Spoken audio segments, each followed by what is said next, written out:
Okay, magandang hapon po. Araw po ng Biyernes, January 2, 2026. Ayan po. Pangalawang araw po ng taong kasalukuyan. Ayan. Nandito pa rin po tayo sa taas ng White Tower by Candy. Ayan. Ito po yung view ngayon. Medyo makulimlim po ang panahon. Ayan, sana hindi namang malakas ang darating na ulan.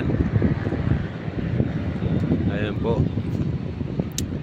Ayan po yung ating Mount Arayat. Napakaganda.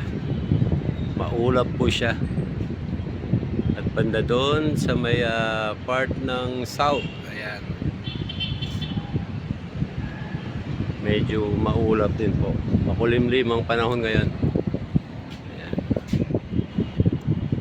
Okay, sana po maging maayos at masaya ang ating bagong taon. Keep safe po kung sakaling may darating na ulan. Maraming salamat po.